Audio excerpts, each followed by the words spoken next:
in the early church, there was a debate around the physicality of Jesus' resurrection. Yes. So the canonical tradition ends up stipulating that Jesus physically resurrects, Yes. and you must believe that, otherwise Yes. you're a heretic. Yeah, and that's part of the Catholic particular emphasis Yeah. on the divinity of the body. A lot of the Gnostic tradition says that the thing that's being gotten wrong is the idea that there was this literal resurrection. Right. No, the kingdom of God is here and now. The resurrection is inside of you, and you attain it through gnosis. I mean, the Gospel of Thomas doesn't even mention the resurrection, doesn't mention a crucifixion. It's a list of sayings. Yeah. And the very form of that collection shows that these people believed that the thing that's important is not what Jesus did, but what he said.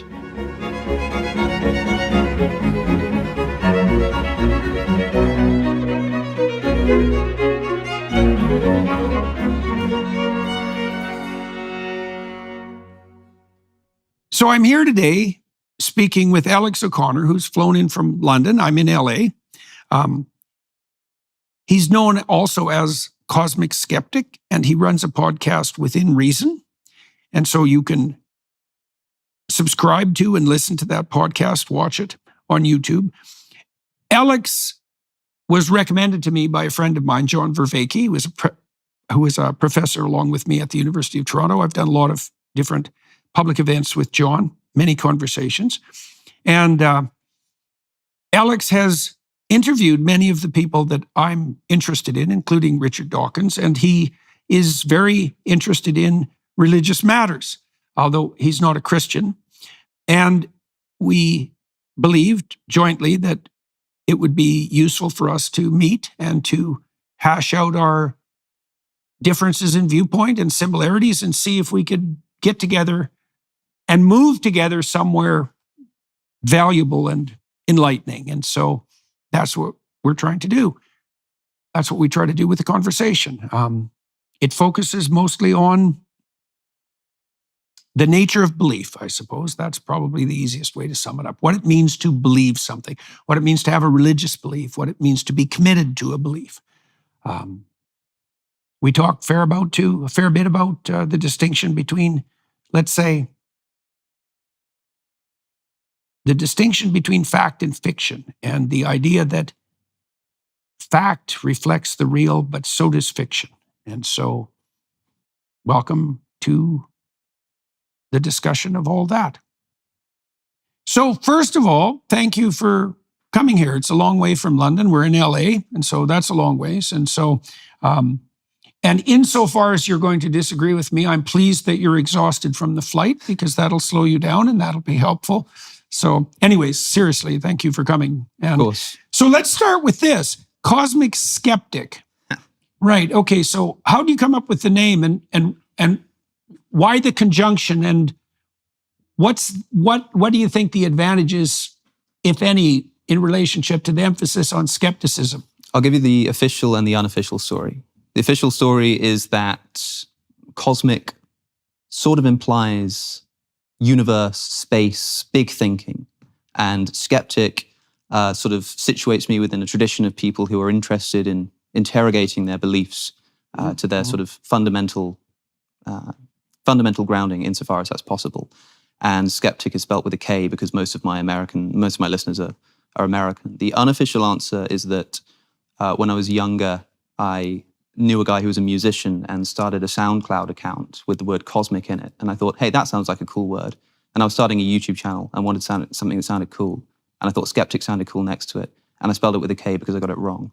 I see. Okay. Well, who knows the actual derivation? And it's a good combination, though, because it's catchy, so that's nice from a marketing side, but it also has this, it's an interesting allusion to the combination of revelation and critical thinking that actually makes up actual thinking, right? Because the problem with being concerned with a vast plethora of ideas is that many ideas are misleading and wrong. And so you have to learn how to combine that openness and curiosity with the capacity to separate the wheat from the chaff. Yeah. And that's the utility of skepticism. I mean, it can degenerate into a kind of argumentative nihilism. That's the downside. But properly applied, it it separates the wheat from the chaff, right? And the purpose of that is to keep the wheat. Well, skepticism can only ever be essentially destructive because you're being skeptical of something. Somebody's putting something forward and you're sort of responding to that with skepticism. And so for a lot of people, if skepticism is the thing that you do, then you sort of end up chipping away and ending up with nothing, whereas skepticism is really supposed to be a tool that you use. It is destructive, but in the way that you might sort of carve a piece of marble. Yeah, right. You're intending to get a statue out of it at the end. Yes. Well, that's the thing to always keep in mind, is skepticism in the service of something. Exactly, yeah, it's a tool. It's a methodological tool. It's not a world. And you mentioned too, and so I'm interested in your progression in your thinking in relationship to that, because you mentioned just before we actually went on air that had you come to see me a couple of years ago, you might have been more inclined to, I'm putting words in your mouth to some degree, so correct me if I'm wrong, to strive for a victory or to make your point, something like that. And you alluded to the fact that your thinking around that has changed to some degree. I suspect that's probably a consequence of experience. So what's changed? In part, it might have something to do with becoming a podcaster and speaking weekly to people. And you can't keep up that energy. Or you can, but it becomes totally unwatchable. And nobody wants to engage in that all the time. I think there are times when it's worth doing. And to be clear, I still like to disagree and do so essentially unapologetically and bluntly. And that can still come across as quite rude. But I think that the way that I would think about a conversation is that, well, what are we about to do here? A debate. We're about to debate an issue, and I'm going to try to win. And that's, and not even, I mean, maybe there's sort of an element of pride in there. You want to win for that sake, but also you really think, well, I want to win because I think I'm right about this. And if I don't, then, I must have just not expressed myself properly. I think what I probably meant when I was saying that is that I would have had more of that cap on than now, after having so many conversations with so many people and realizing that not only is it more constructive for myself, I've learned a lot more. And now I'm here like, hey, I might learn something today. That would be great. Even if I just learn something about what your worldview is. But also people listening just unanimously say that they prefer it. It's a much... Well, the skepticism. So one of the things you learn as a therapist, for example, is that being right is not very helpful, especially when you're trying to help someone, because whether you as the therapist is right has very little to do with the positive outcome for them. You still want to maintain the skepticism. And one of the ways of doing that in the manner that's helpful is that, like, if I'm talking to you and you say something I don't understand, that's the right place to be skeptical, because if I don't understand what you said, well, it might be my ignorance, but it also might be like lack of clarity and pointedness on your part. And so one of the advantages of disagreeing with someone is to point out to them in a positive way where they're lost in the fog. Because if you're sufficiently lost in the fog, you tend to run into sharp objects, and that's not very pleasant. So, but the skepticism, and this is obviously what you alluded to, I would say, as a consequence of learning from the podcast, is the skepticism should be in service of rectifying your ignorance rather than in service of making your point or winning the argument. Problem with winning a bloody argument is that the victory can seduce you into thinking that you were correct, and you're never sufficiently correct, right? Yes. And so I don't like debates fundamentally. I've never really enjoyed them. I probably, when I was really young, before I stopped doing this when I was about 23, I would take a certain amount of pleasure in being able to obtain intellectual victory. It was also a way I defended myself when I was young, and it was effective. But it's not the optimal way to conduct a conversation. This is one of the reasons why people like Rogan are so successful, because Joe will push his point, but he always does it in the service of learning. Yes. He doesn't do it in the service of victory. Yeah. I think you've probably put your finger on it there. But what you were saying a moment ago about precision, about sort of thinking clearly and understanding somebody else clearly, I think the reason why I'm excited to speak to you today is because you're someone who celebrates being precise in your speech. And I've always appreciated your desire to make sure that you're really understanding what somebody else is saying. I've made attempts in the past my channel is mostly focused on the philosophy of religion. Yes. And I've made attempts in the past to try to understand your worldview. Yeah, I your watched religious some worldview. of them. And I made a video essay. And some of the things I said there, I think, at least one thing in particular, I'd probably think I was wrong about. But what I was trying to do there, I've seen that people would ask you on interviews and podcasts, do you believe in God? Do you think that Christianity is true? And it was sort of, you would sort of struggle to answer the question. And I thought to myself, well, people come at the question with a priori commitments about what they think truth constitutes. Yeah, that's a big problem. There must be something important that's being left out of the sort of precondition of that question or conversation. If it's so unimaginably difficult to answer, Well, I'll give you an example. I watched that essay this morning, right? And I also wanted to talk to you about your discussion with Dawkins. Yeah. So people ask me, for example, do you believe in God? And I think, well, I don't know what you are driving at with that question, because I don't know what you mean by believe. Most people, modern people, believe that a belief is a description of accordance with a set of facts. Sure. Right. Well, I don't think that's what belief means in the religious sense in the least. So I just think that's a non-starter. If it's something to do with what you act out, right? It has to do with what you believe is what you're willing to die for. Fundamentally, it's what you're committed to or live for, if you think about it as life in the most extensive manner. It's a matter of commitment. So I understand what you mean in the religious context. Yeah. So, but religion is a big topic. Religion is a mighty area to be talking about. But when I talk about belief in a more mundane sense, like I believe that this chair exists. Yeah. Like that is a belief that I hold. I sort of can't help but hold that belief because I can see it. Right? Well, that's a place where your action and your statements align. Exactly. Right. Which is you why, believe in the chair and you're sitting in it. It's like, fair enough. Which is why I totally agree when you say that what you believe might really be what you act out. But I think when people are looking for essentially definitions, and just a second ago you said, well, what is it to believe? And you said, well, what you believe is what you're willing to die for. Yeah. I'm not willing to die for my belief that this chair exists. Maybe in a broad sense.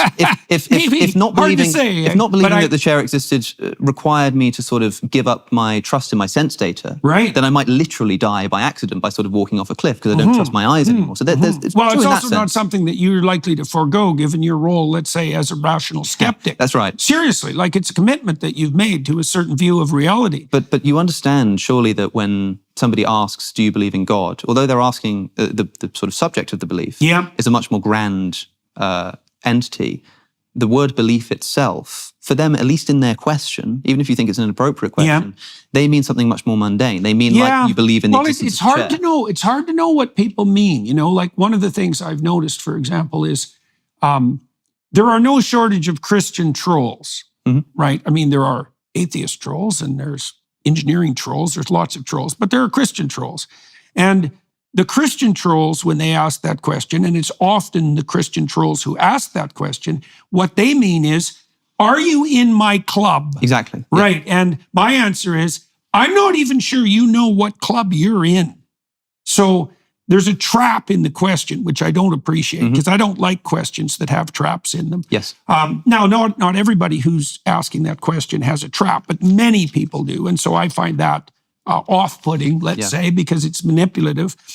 In terms of that descriptive belief, that's something we could go into. I think we should do that because it does get to the core of the matter that you were attempting to untangle, let's say, in your essay. Yeah, I mean, my understanding of and I had to sort of piece together different things you'd said in different interviews. And I suppose the reason I had to do that was because I didn't have you in front of me. So I'm grateful to have the opportunity now. It seems to me that when you speak of God, you mean something like that which is at the, I don't know if you'd rather say the basis or the top, but the basis or the top. Both metaphors. Of a value hierarchy. And it begins with the recognition that anything that anybody does requires some kind of value. Even just to do something as simple as sitting in a chair or picking up a glass. Well, you don't do anything without it being oriented towards a value. Exactly, right. And so even to perceive the glass is something you've spoken about before. Why do I see the glass as one object? Even though it's got multiple parts, it's got a side and a bottom and top. I see them together in a way that I don't see the cup and the table as one object.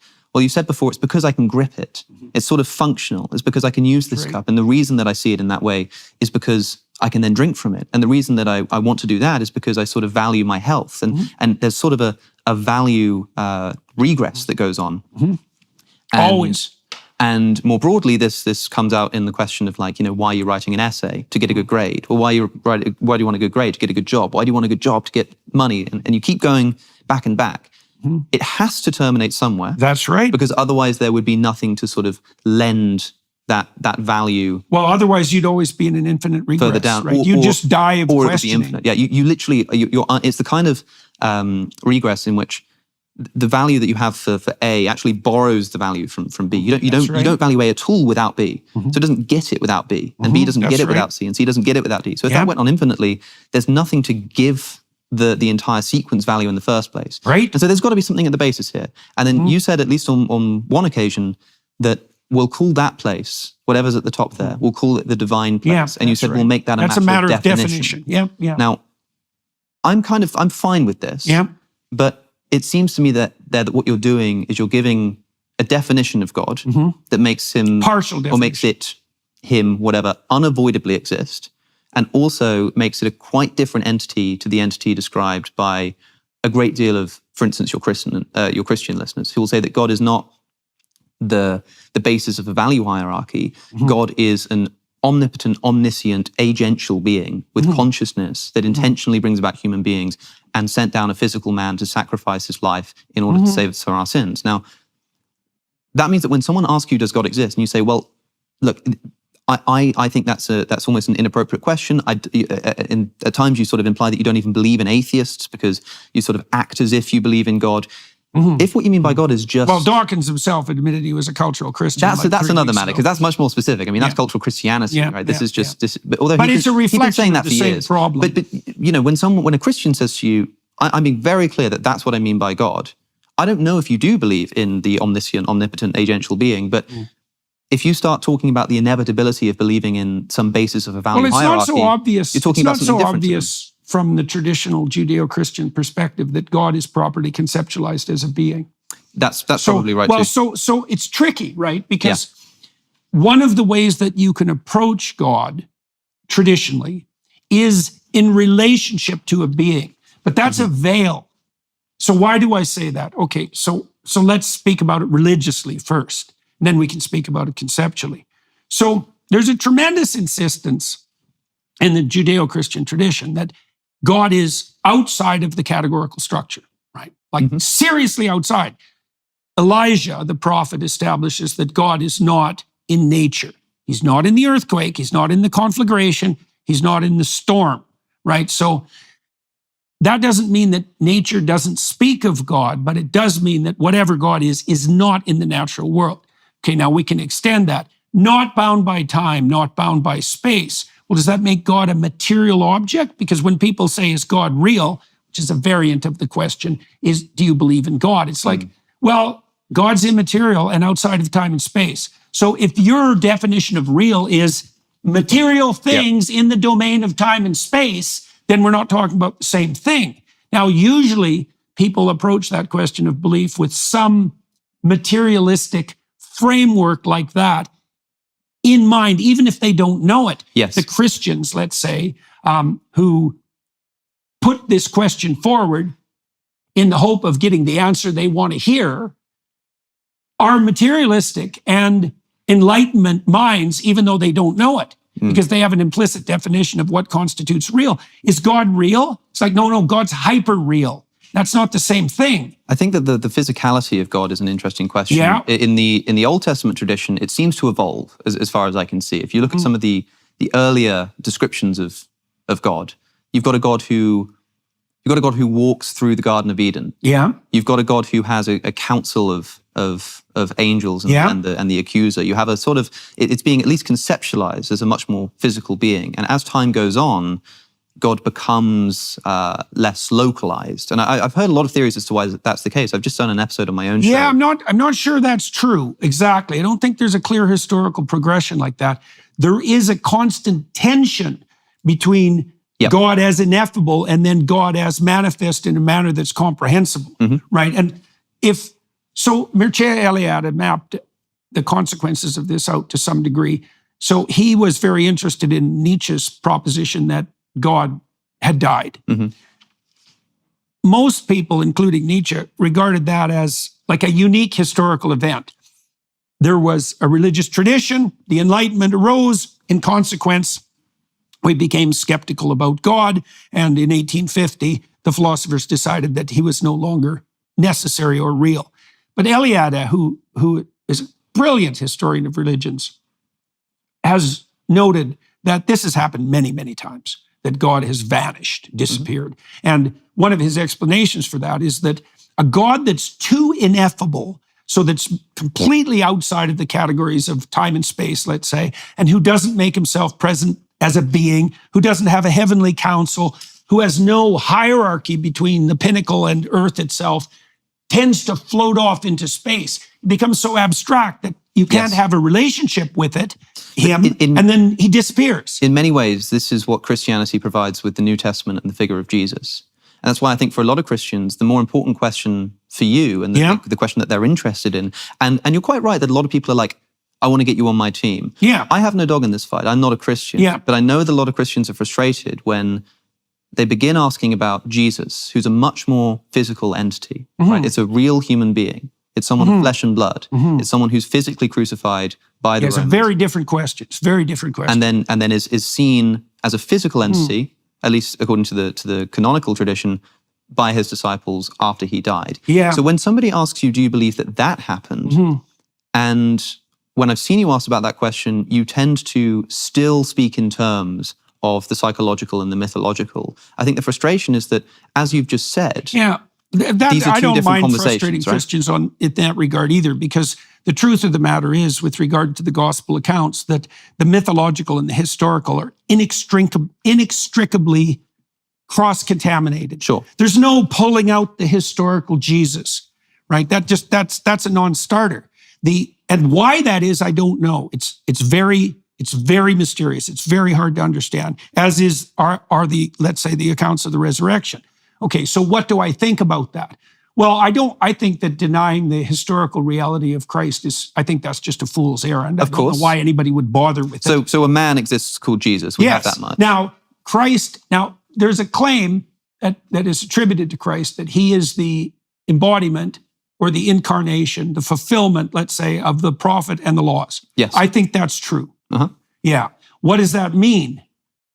Well, I think it's in the Gospel of John. I think Gospel of John closes with a statement that's something like, if all the books that were ever written were written about the gospel accounts, that wouldn't be enough books to explain what had happened. Yeah, if all the things that Jesus did. Yeah. And there's a truth in that. The truth is that profound religious account is bottomless.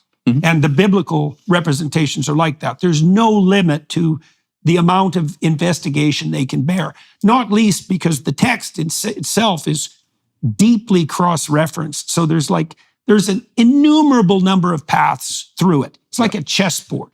And so it's inexhaustible in its interpretive space. That's true. And that's a problem too, because it means it's also susceptible to multiple interpretations, including potentially competing interpretations. I think a lot of people interpret Paul, for example, the earliest New Testament source, as saying that if Jesus did not literally rise from the dead, if there was not a man who stopped breathing and then started breathing again, then your faith is futile and you're still in your sins. That is, Christianity is undermined. Now, that means that, and Paul doesn't say sort of believing that that's false is really bad. He says, if you do not believe this proactively, then your faith is futile. The problem I have with that. If you don't proactively believe that yourself, then I think when a Christian asks you, do you believe in the resurrection of Jesus? Are you a Christian? I think you must be committed to saying no, at least under that interpretation of Paul. And even if you're not sure, I mean, it's fine if I say to you, do you think that a man physically rose from the dead? And you say something like, well, I don't know. I mean, I wasn't there. But I think it has a lot of mythological significance, or I think that maybe it happened in a different sense, or it happened in the sense that good fiction happens, then fine. But it needs to begin with that caveat of the simple sort of, historically speaking, I don't know. And I know you don't like to pull out the historical Jesus from the mythological. That's a good objection. But it's an important question to ask. No, of course. It's a very good objection. So I just did a seminar on the Gospels with a crew of about 8 people. And it was the same crew that walked through Exodus with me with a couple of variations. And we spent a lot of time on the resurrection accounts, for example. And of course, that was the toughest, morsel to chew and digest. The thing about the resurrection accounts is that they're look, so I could say something like this, which will just annoy people, but it doesn't matter. I believe the accounts, but I have no idea what they mean. When you say you believe the accounts, do you mean, and I hate to be sort of pedantic here, it seems pedantic, but do you mean you believe that these are things that happened such that that's a strange I know you don't thing. Like that. Let me put it this way. If I went back in time with a Panasonic video camera and put that camera in front of the tomb of Joseph of Arimathea, would the little LCD screen show a man walk out of that tomb? I would suspect yes. So that to me seems like a belief in the historical event of the resurrection, or at least of Jesus leaving the tomb, which means that when somebody says, do you believe that Jesus rose from the dead? It doesn't seem clear to me why you're not able to just say, it would seem to me yes. Because I have no idea what that means. And neither did the people who saw it. I mean, I suppose Look, let's approach this obliquely, let's say. Yeah. The miracle of the loaves and the fishes. Yeah. Okay, so people will say, well, do you believe that happened literally, historically? It's like, well, yes, I believe that. It's okay. Okay, what do you mean by that? That you believe that? Exactly. Yeah. So you tell me, you're there in the way that you described. Right. And what do you see? What are the fish doing exactly? And the answer is you don't know. You have no notion about it at all. You have no theory about it. Sure. So your belief is, what's your belief exactly? Well, I think a Christian might say something like, my belief is that I have no idea, looking at those fish, what I would see in the process of them being converted into enough food for the 5,000 to eat. I have no idea what I would see. But I do know that what I would see is the fish end up being spread amongst the 5,000. In the same way, right. Like if I opened up the water jar, what would I see when the water became wine? I have no idea. Does it sort of blend from one color into another? Does it suddenly snap? Does it disappear and then reappear? I don't know. Right. But what I do know as a Christian is that I would see something at some event in which when I look at the beginning, it's water, and when I look at the end, it's wine. And I mean actually. I don't mean that Jesus turning water into wine is some kind of, inextricably mythological story, and the question of whether it happened sort of doesn't matter, or maybe it happened in a meta manner, or maybe it happened in a hyper reality sense. No, I would be, as a Christian, committed to saying that it happened historically. I'm more inclined, rather than to believe, I'm more inclined to understand.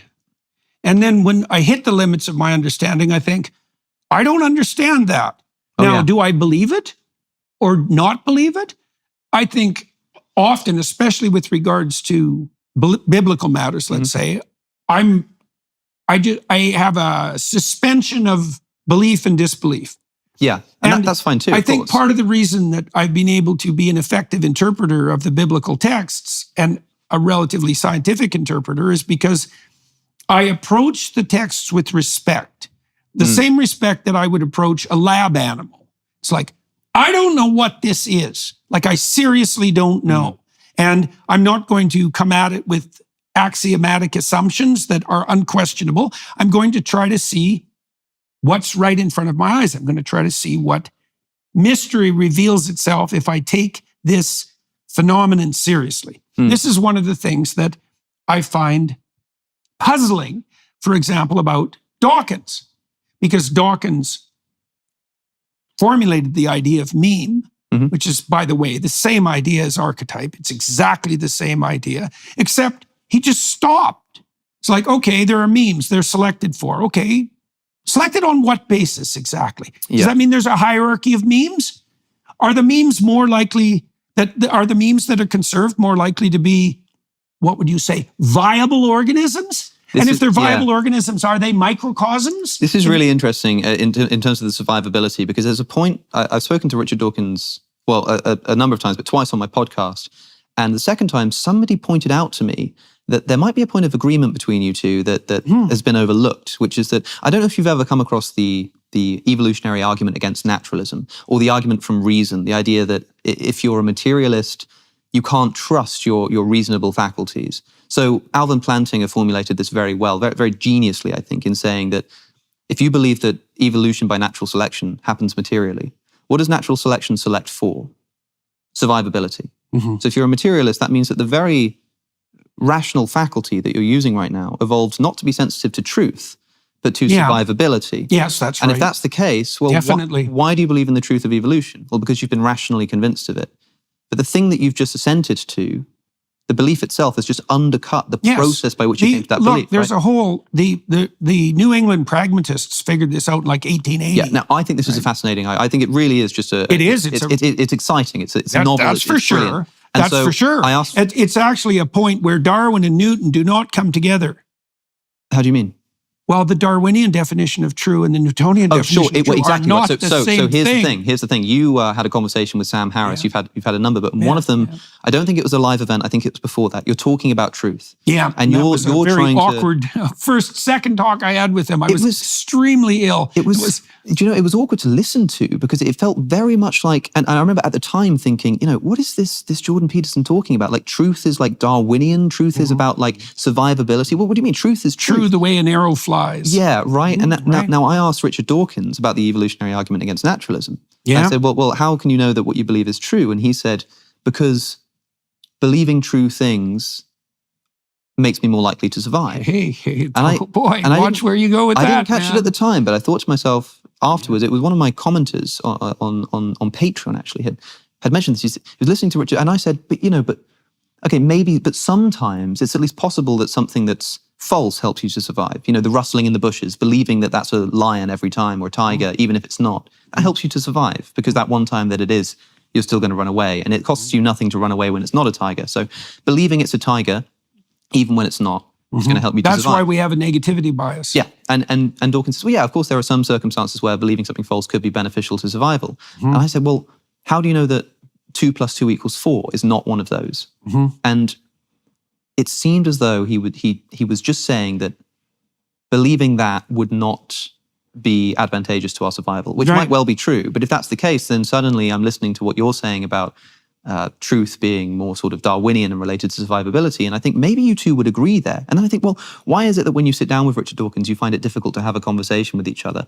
And well, I think it's partly because we don't know each other very well. That's right. Also and so, probably true. And also, there are things he knows that I don't know. Yeah. And there are things I know that he doesn't know. Now, I would say in my defense that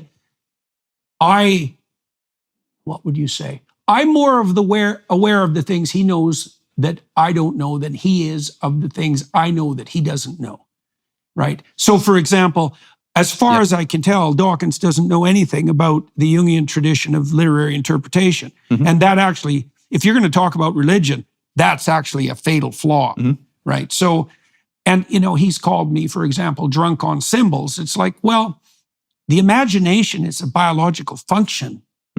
And it has a structure and a purpose. And it has its own logos, its own intelligible order. And if you're not aware of that order, that doesn't make me drunk on symbols. It just means you don't know what you're talking about. Now, that frustration that you appeal to there, when you hear Richard Dawkins, I think Terry Eagleton said that listening to Dawkins on theology is like listening to somebody write a book about biology whose only knowledge of the subject is having once read the Great British Book of Birds. And okay, fair enough. But that actually turns out to be a real problem. And it's a problem with regards even to the meme idea, because you don't have to extend Dawkins' work very far to understand that religious stories are memes. Sure. Right. Yeah. Well, and there's a hierarchy of memes, and some of them are very functional. But then here's the thing, like that frustration that you're sort of throwing in that direction, I think people throw towards you when you say, well, religion, you don't have to look very far to see that religion is a meme. Well, without further clarification, and of course there's going to be it, you can understand why to somebody first listening, that sounds almost atheistic, or religion is a meme. No, religion is not a true historical account of the history of the universe. It's not a true historical account. It's a meme. Now, when you say that the resurrection of Jesus. Well, what does it mean historically that the Spirit of God brooded upon the primordial waters? Like, what does that mean historically? Well, no one knows. I agree. What that means historically. I don't think that at least most of Genesis or parts of Genesis are supposed to be. I mean, the Bible is a library, right? It's not a book, and that means that it's going to contain different genres. That's for sure. And so when I read and some of them are more historically accurate, and some of them tilt more towards that kind of elusive. I don't mean elusive in the ALLUSIV. Elusive, yeah, sure. Right? That elusive and symbolic form that characterizes Genesis 1. So because there are different genres here, it depends on what story we're talking about. And I think that what I often observe you doing is we might talk about Christianity, and if you aren't comfortable committing to a historical ideal, you'll start talking about the spirit moving over the face of the waters, which is obviously a much more mythological ideal, and not quite equivocating them, but moving between them too quickly and not delineating them enough. So if I asked you, do you think that the spirit moved across the face of the waters, and you said to me something like, I think it's still happening. Right, that is what I would say. Hey, fair enough. Yeah, no, that makes sense. It always happens. It happened at the beginning of time, and it's always happening. When somebody says, did the Exodus story happen? Did the Jews enslaved in Egypt break free of their slavery and move to the Promised Land across the desert for 40 years? Did that happen? You have also said, of the Exodus specifically, it's still happening. Yes. Now, to me, that's far more inappropriate than saying that the spirit is still moving across the face of the waters, because I think what people mean there is, do you believe that these people in that time period actually did this in such a way that, for instance, might show up in an archaeological report? Well, I think that's the simplest answer to that is probably. Sure, and that's fine too. But we don't know. There is, to the degree that there's been archaeological investigations into the kinds of biblical narratives that you've described, the archaeological evidence tends to fall on the side of historical accuracy in relationship to the Bible, quite surprisingly often. Clearly, you spent more time in Exodus than probably any person I've ever met in person, right? Clearly, the story sort of captivates you, and you think it's really important and can teach us a lot, right? Yeah, of course. It's infinitely deep story. I think most people speaking to you already know that you think that, right? And so when they ask you a question, when they suddenly say to you, but do you think it really happened? Well, what the hell does that mean? You must know that what they mean is what I was talking about a second ago, which is that sort of...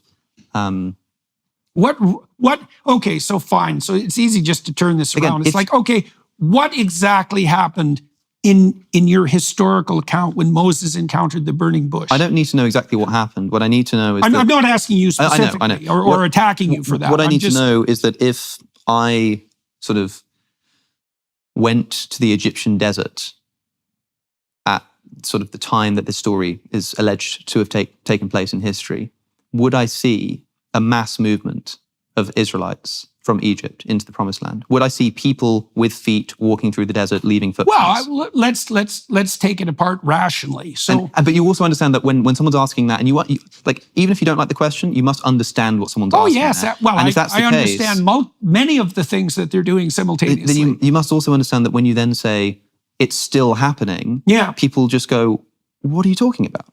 Yeah, well, I would say that's not my problem. But it becomes a problem when you understand that someone's asking a quite banal historical question. Yeah, but you don't get to do that. But why not? Because the stories that you're dealing with aren't banal. I agree, but so you can't reduce them to something banal, even if it's what would you call it? Even if it's reassuring. This actually happened. Then what do you do with the burning bush? So this actually happened. One comparison I would make is between this and talking about fiction more broadly. Yeah. Right. Well, you got it right earlier. I would say you noted that the stories in the biblical library leap across genres. Yes. Right. Well, we know this because sometimes they're poetry and sometimes they're song. Yeah, exactly. And so in any given story, there's going to be historical account plus mythological overlay, and you have to be a discriminating reader to kind of see what's different, and you don't just get to say, well, all the mythological symbolism is historical reality. Yeah. It's like, no, it's not. But here's the thing, for example. So take a piece of trivial fiction like Forrest Gump. Yeah. Right? We say okay, but did that happen? Now, I think that what you'd probably say is something like, well, I don't think the events literally occurred, but I think that they obviously get at something that's sort of perennially true about human nature. Exactly. But then suppose I said to you, but hold on, they happened. They existed as a pattern. But there's a scene in Forrest Gump when I think he meets the president. Is it JFK at the time? I think he goes and meets John F. Kennedy. Yeah. And so I said to you, well, is JFK that specific part of that story? Is it true that JFK was the president? Right. And you would probably just say, yeah. Yeah. You wouldn't say anything more complicated. And even though the subject as a whole of like, is Forrest Gump true? Is Hamlet true? That's a complicated question. Very. But specifically, when I say, but interestingly, there's this little point I want to make in this broader discussion. Do you think that JFK was actually the president? You would say yes. Why do you think it matters to people? Like, I don't know. These are ancient accounts. Let's say that's the biggest problem. Maybe that's the biggest problem that you have with the people who are asking these questions. It is. And like, hopefully, what point are you trying to make here? So the point is, I know what the point usually is the people who are asking the question believe that true unerringly means objectively happened in history, like the things that we're seeing right now happen. Yeah. It's like, well, no, so that's not what those stories are like. For me, some of it is, but for a Christian, when asking you that, it's probably because for them they have an understanding of Christianity that requires believing in that kind of truth. For me, yeah, no, that is, and the reason why I hope that like me asking these questions will be less frustrating to you is because I have no desire for that. I don't care about that. I'm genuinely just interested in what you think. Yeah, and so understood. my desire to know whether you think Exodus historically happened goes no further than a point of interest about your beliefs. Well, so there's elements of especially the setup to the Exodus story that strike me as very, very plausible historically. Mm-hmm. So, for example, the Jews before the Pharaoh of that time were under the guidance and protection of Joseph and the previous Pharaoh. And they regarded the Israelites as benefactors because Joseph had helped save the kingdom and his people were welcome. But that was forgotten. And so the new Pharaoh and the new Egyptians regard the appallingly successful Jews as destructive interlopers and they make them slaves. It's like, well, can you believe that? Well, it happens all the time. Sure. It's happening right now. So it's very to me plausible. that in this particular case, saying it's very plausible, it's like saying something like, well, yeah, it could have happened. I don't know. Well, I don't know. I don't think anybody knows. So when somebody asks, did the Exodus really happen? That word really, when they say, like, if I just said really is the crux. If I said, did the Exodus happen? And I'd understand why you would then say, well, you've got to understand what kind of story this is. Fine. Yes. But then if somebody says, yeah, but did it really happen? Well, which parts of it? Even if they're not expressing it very well, like what they're getting at there is they're trying to emphasize the historicity. They're trying to say, yeah, but did it historically happen? Probably is what they mean by the word really there. Right. But the thing is, it speaks of the problem is that Christians who ask that have a metaphysics that's not Christian. Mm-hmm. So it's a non-starter, the question. It's like, you're asking me the question a materialist atheist would ask. And you want me to give you an answer that bolsters your faith, but the presumptions of your question are Enlightenment atheistic. So it's like, I don't know how to play that game. So do you think that to be a Christian, you don't need to believe in the historicity of the Exodus or the resurrection of Jesus, for example? Well, I think those are separate issues, actually. Okay, yeah, that's probably right as well. And interesting, I spent, last night, it's a bit of a time delay, so it feels like longer, but last night I was having a conversation with a friend of mine. I said, I'm speaking to Jordan Peterson tomorrow. I was thinking, how can I prepare for this?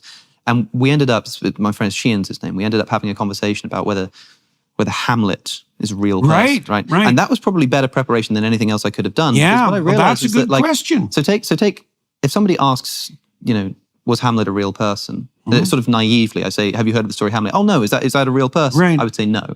However, there is a sense in which, and I'm trying to understand what you're saying here. Yeah. There is a sense in which there are a lot of characters, infinitely many characters that Shakespeare never wrote about. Yeah. Right?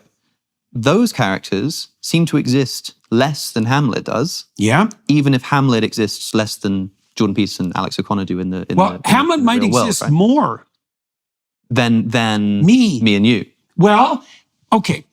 One of the things you, but not me. One of the things you pointed to in the analysis that you did of a talk I had with Jonathan Pajot is my somewhat tongue-in-cheek comment that God is the ultimate fictional character. Yes. Right, which I think is a hilarious line, by the way. Yeah. By the way, I think I misunderstood. Now that I've watching that back, that's the thing I say. I think I might have misunderstood. And maybe that's what you were about to tell me. I shouldn't interrupt. Let's walk through that. Yeah, because people see, and this is part of this underlying materialist, atheist, enlightenment ethos. People think that fiction and fact are opposites. It's like, no, they're not. Okay. Not at all. Okay, so let's use an analogy to begin with. What's more real, things or numbers? Okay, now I'm not going to make a case for either of those positions. I'm just saying that's an actual question. Yeah. You talk to mathematicians, they think, well, numbers are way more real than things. Things are evanescent. They disappear. They flash in and out of existence.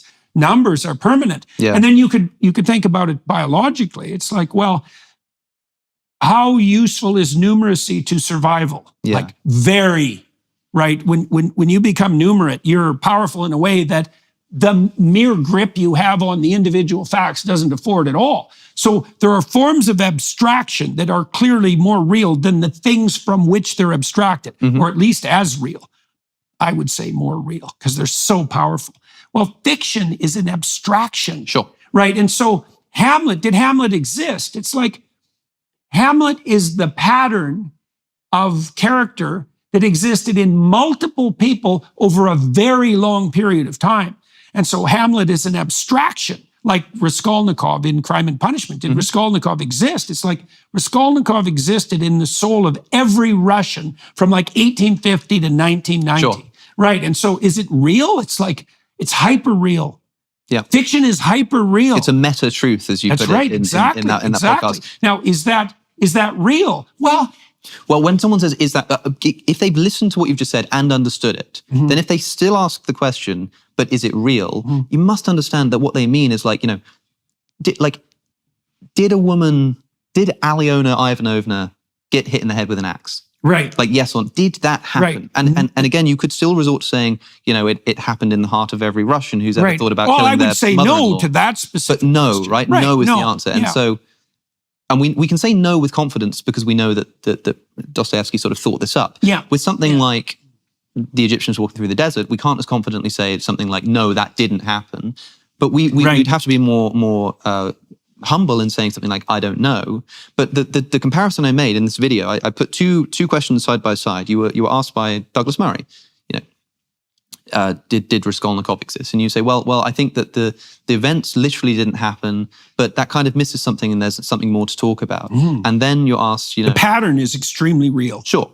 Then you're asked about Cain and Abel, did the story of Cain and Abel happen? Yeah, that's like better example. A famous, the question, did that happen, begs the question, if you've got to consider, and you sort of, in a way that it seems strange to me that the ease with which you were able to say of Raskolnikov and Dostoevsky, well, no, that didn't literally happen, of course, but you've got to understand that there's another sense in which we've got to talk about the truth of the story. Well, the Cain and Abel story is quite complex because you could imagine easily that there was a fratricide at some point in the past that was of sufficient emotional magnitude to have stories aggregate around it, to have an account aggregate around it. So it's easiest to presume that because why not? It's perfectly plausible that a primordial murder of that sort happened in the memory of that tribal people and was represented in that manner. Now, as the account, and Iliad has done a very good job of pointing out how this develops too.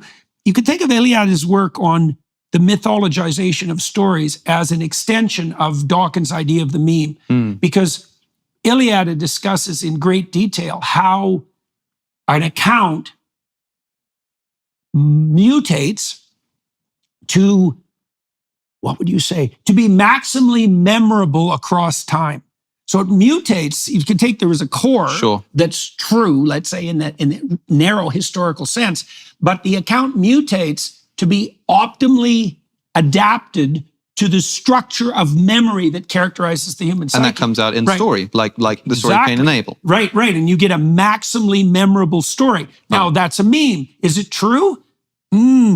That's a hard question because, you see, I think Cain and Abel probably belongs more on the sort of brooding over the face of the waters category than it does Exodus category, for example. So I think with Cain and Abel, there's very little detail in it that would make it a specific historical event, right? I mean, because it's two generic brothers and there's a generic murder. But it's interesting too, because even in the case of a specific fratricide, let's say, Yeah, that actually that really happens in the happened. world. Well, there's all sorts of principalities involved in the background, Yeah. right? So, for example, I spent a lot of time looking at Dylan Klebold's accounting of his mental state before shooting up the Columbine High School. Yeah. Well, if you read that, it'll make your blood run cold. Oh, yeah. He's obviously possessed, whatever that means. Whatever that means. Well, happy to accept the word possessed. Well, look what he did. Knowing, in part, don't take this the wrong way, knowing that I'm speaking with you, Yeah. I'm not going to take that as literally as I would if I was speaking to Yeah, well, literal is a evangelical. very hard thing in a circumstance like that, because I'm happy with the word Klebold possessed, invited fine. something in, Sure. and it wasn't pleasant, and Yeah. it had its way with him, right? And the results, although dreadful, were nowhere near as dreadful as he was hoping they would be, right? It's dark. And is that real? So what happened there? It's like, well, one way of describing it is that, a alienated young man shot up a high school. Another way of representing it, which may be more true, is that it was another, what would you say, punctuated episode of a cosmic drama that's been going on forever. Fine. And it isn't obvious to me at all which of those two accounts is more real. Well, it depends on what specific questions being asked. For example, right now, suppose that you were a witness to this crime, and the police pull you into questioning as a witness. Yeah. And they say, we're trying to gather information to try and, catch the suspects. So suppose that there's no suicide involved. The suspects at large. Yeah. And they're trying to get your help. And they say, so Dr. Peterson, what happened? And you say, well, I think what happened was the continuation, sort of a punctuation in the long paragraph of the cosmic drama that is our human existence. And the police sort of say, that's not what we meant. okay, but come on, help me out here, man. Yeah, right. Really, and I think that's well, that's what people are doing with the religious question. Well, that's a level of analysis problem. So we went back. When we started this discussion, you talked about the infinite regress for purposes for writing an essay, right? So what are you doing when you're writing an essay? You're making horizontal and curved marks with a pen. Sure. Right. Well, right. So, but there is a cosmic tree of events in every micro event, right? And when people, when they're looking for eyewitness testimony, they're asking you for something like the highest possible level of narrow resolution you can manage. Right. Ian McGilchrist just that's right. Well, I just spoke with him, and unfortunately, I think we lost about half of the footage, so I'm not sure how much that will be seen in the world. But he brought to my attention. I'm sure he said it was John Ruskin who talked about having you see in the garden, you see like a square, and you think it's like a white square in the garden inexplicably, and then you go a bit closer and you see it's actually a page, it's a book.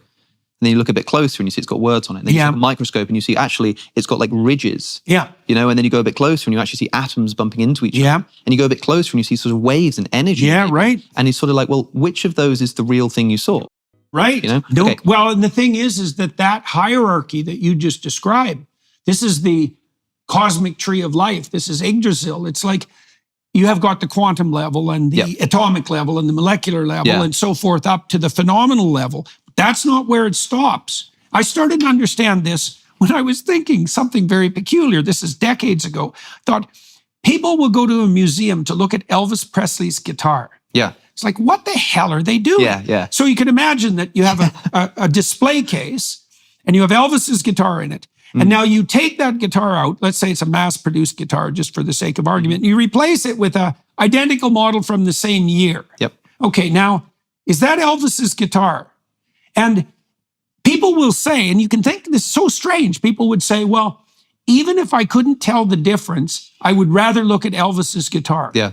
And then you think, well, what? Is that some kind of delusion? Like, what the hell's going on here? No, the answer is, this is what Duchamp was on about when I think it was Duchamp, who put the urinal in the art gallery. Right. It's right. What he was pointing to, and it was brilliant, was that much of what we perceive as concretely real is actually dependent on a hierarchical context that isn't part of the apprehension of the object. So when you go to see Elvis's guitar in a museum, the perception is informed by the context. It's like, well, you're an Elvis fan and you know a lot about Elvis history and you know that this is Elvis's town, and the object itself partakes in that higher order unity. That's the unity that extends off to heaven.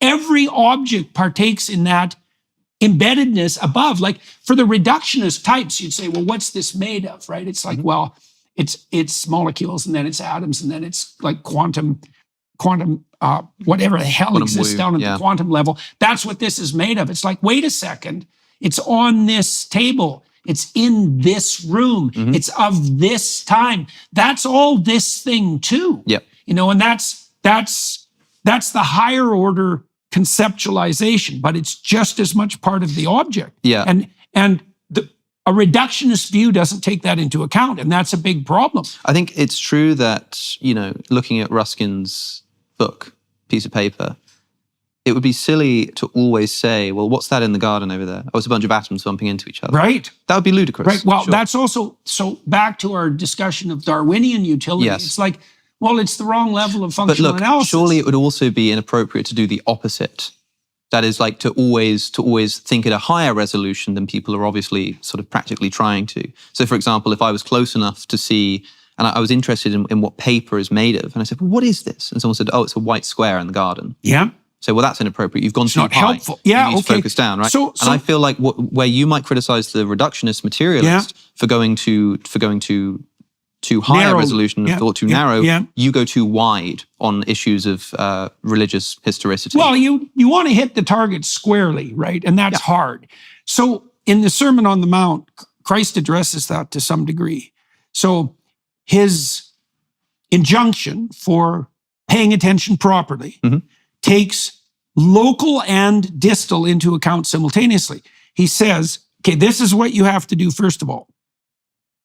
You orient yourself. So this is the highest level of orientation, right? So this is the divine orientation. It's the thing at the top of Jacob's ladder. It's the value at the pinnacle of the value hierarchy. You put what's properly highest first and foremost in the theater of your imagination, right? And then you align that with the belief that other people have the same intrinsic value as you and that are a reflection of that infinite value. You start there. Then you pay attention to the moment. Yes. Right. Tolstoy wrote about this in his confession. I love it. It's like 100 pages long. You can read it in no time. Yeah, it's a great book. This wonderful account of essentially him sort of trying to battle with his reason and his faith. And he eventually concludes that he was looking in the wrong place. He was looking amongst intellectuals. And he found that he looked at, I think he quite dismissively called them like the simple people, just your everyday person, the working man. And he found that it was something about sort of, if you take someone who's starving and you bring him and you tell him to sort of take this metal pump and just pump it up and down and don't tell him why, and he does it, then the water starts flowing. It's like you have to actually do the thing, you have to live out the thing, and then you get to see why it works. I understand that. I think that's probably true. He also says, Tolstoy that is, in that same account, that he found that there was an exactly inverse correlation between the specificity of an answer and like the importance of the question. I can tell you exactly how many molecules are in that glass of water, but who cares? Right, it's not relevant. And the more the question becomes about, humanity, human life, the important stuff, the less specific the answer necessarily has to become. So I understand that there is a So you've alluded there to or indicated the relevance of value for perception, right? You nailed it with that observation, because as you pointed out, any phenomena can be analyzed at multiple levels of the hierarchy that it exists within. Okay, so what makes the choice of level of analysis appropriate? Well, it is something that's akin to Darwinian utility. It's something like that. You can think about it less abstractly, is that you want the level of resolution that gives you maximal functional grip in relationship to your pursuit. Absolutely. Okay, so what's your pursuit? Well, two questions. What is your pursuit and what should your pursuit be? Yeah. Well, your pursuit's necessarily nested inside a hierarchy of pursuits. And when I said that God is the ultimate pursuit that sits at the apex of the progression of pursuits, that is Jacob's ladder. That's what that's indicating in that vision, is that every every act of perception unites earth and heaven. Yep. And the perception itself is invisibly dependent on whatever it is you're worshiping. Well, like here's one problem, right? So that's very comical. Because I think I see what you're saying, and I hope, what I tried to do in making that video essay about your religious views, and I suppose I wasn't, the main thing I was trying to do was sort of offer an interpretation, trying to get to grips with it, and I hope that you feel as though at least I'm making an effort here to really try and get what you're thinking at. One problem is that, in the early church, there was a debate around the physicality of Jesus' resurrection. Yes. So the canonical tradition ends up stipulating that Jesus physically resurrects, and you must believe that, otherwise you're a heretic. Yeah, and that's part of the Catholic particular emphasis on the divinity of the body, which has a real wisdom rather than a disembodied soul. But you also have like the Gnostic tradition, broadly speaking, the Gnostic tradition in early Christianity that's so popular that Valentinus nearly becomes the Bishop of Rome. He's nearly the Pope. And there's I talked about this the other day, and I should have looked it up. I can't remember which church father it was that was telling the church community, the early church community, when you go to a new place, don't ask to be taken to the Christian church. Ask to be taken to the Catholic church, because otherwise you might end up in a Gnostic church. It was so popular. Right. And a lot of the Gnostic tradition says that the thing that's being gotten wrong is the idea that there was this literal resurrection. Right. No, the kingdom of God is here and now. The resurrection is inside of you, and you attain it through gnosis. I mean, the Gospel of Thomas, which is probably the most famous non-canonical gospel, and could have been written at the same time as like the Gospel of John. This is an early text. Doesn't even mention the resurrection. Doesn't mention a crucifixion. It's a list of sayings. Yeah. And the very form of that book, as one scholar whose name I've forgotten, unfortunately, has pointed out, of that collection shows that these people believed that the thing that's important is not what Jesus did, but what he said. The thing that's important is the knowledge. The thing that's important, right? And so this resurrection stuff sort of doesn't matter. Now the thing is, in that early church community, somebody who said, well, this question of like the resurrection as a physical, historical event, that you're kind of missing the point. The thing that matters is like, the resurrection that takes place inside of every person. Yeah. It sort of sounds a little bit like the kind of approach that you would take. Now, if that's true, that would mean that in the early church, you'd have been condemned as a heretic. So when a modern Catholic says to you, Jordan Peterson, are you a Christian? What do you think about Catholicism? I think that the reason that they're interested is because if it's true what I'm saying, then they would have to say, I suppose, at least according to my understanding of Catholicism, that's a form of Gnosticism. I can't count you among my number. And so I think that's probably why people are interested. And I wonder if you agree. What would you say? That would constitute a genuine form of inquiry, for sure. And I wonder if you feel like you're, I don't know. See, one of the things I really like about the bodily tradition of the resurrection is that what it does that's so remarkable is that it doesn't desacralize the body. And that's very, very important. I think the fundamental problem with Gnosticism is that it's very easy for it to become a doctrine that's contemptuous of the body and contemptuous of the material world. A great deal of the Gnostic tradition literally believes that the material world is created by an evil demiurge. Right, exactly. Right? Well, exactly. And Jesus comes to save us from that. The insistence on the bodily resurrection is a medication against that. And it's an effective one. I would really love to ask about Genesis. This might be a bit of a tangent, and tell me if it's uninteresting to you, but there's one Gnostic text called the Testimony of Truth that was discovered in the Nag Hammadi library. And this is buried probably around 300 AD. So it must be earlier than that. It's a fairly early text. And this text identifies the serpent in the Garden of Eden with Christ.